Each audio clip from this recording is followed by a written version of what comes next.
আলহামদুলিল্লাহ। আল্লাহ পাক রাব্বুল আলামিন কি যে চমৎকার একটা দিন দিছে রে ভাই। হ্যাঁ?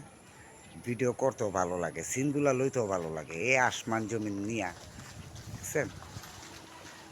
দেখার মতো একটা দৃশ্য। ভালো লাগতেছে না? বলেন। এই যে গাছগুলা তরুলতা নিয়ে আমি যে ভিডিওগুলা বানালাম আপনাদের মাঝে হাজির করলাম। আর কথা বলতাছি। শুধুই তো হাজির না ভাই। হাজির নাজির করেও কিন্তু আপনাকে কিন্তু দেখাইতেছি আর ভিডিও করতাছি। জায়গাটা কিন্তু আমার কাছে খুবই ভালো লাগে। মানে আপনাদের কাছে কেমন লাগে এটা তো আবার আমি জানি না। যদি আপনাদের যদি জানার ইচ্ছা থাকে ভালো মন্দ ভিডিওটা কেউ স্কিপ করবেন না। স্কিপ করলে ভিডিও মনে করেন যে আপনার দেখার দরকার নাই। প্রথমে আপনি স্কিপ করে চলে যেতে পারেন। একটা কন্টেন্ট ক্রিয়েটর বহুত কষ্ট করে কিন্তু একটা ভিডিও বানায়, শখের বিষয়। ঠিক আছে? সবাই কিন্তু ভাইরাল হতে আসে না, আমরাও না। তবে আবার আমিও। এটা জানতে হবে কিসের জন্য। কারণ এখন সবাই চাই যে ভাইরালের পথে খালি দৌড়ায় দৌড়ায় দৌড়ায়, তো আমি দৌড়াইলে দোষটা কি? তো আমিও একটু চেষ্টা করতেছি ভাই আপনাদের মতো, আমি তো নতুন মানুষ ভাই।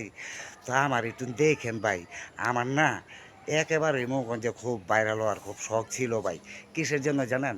যদি ভাইরাল হয়ে টাকাটি পাইতাম, এই টাকা দিয়ে আপনাদের মনে করেন যে লইয়া দেশ বিদেশ দৌড়াইতাম আর আপনাকে লইয়া মনে করেন ভিডিও বানাইতাম আর খাইতাম লইতাম ঘুরতাম ফিরতাম।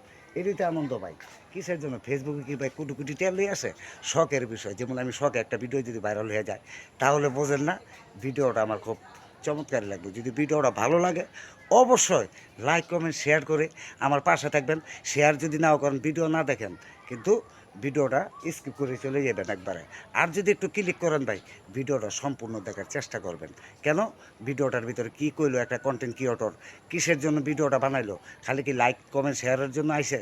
না ভাই, মানুষকে বুঝাতে হলে আপনার এই যে এইভাবে ক্যামেরাতে শুধু শুধু আন্তাজে কথা বলবেন।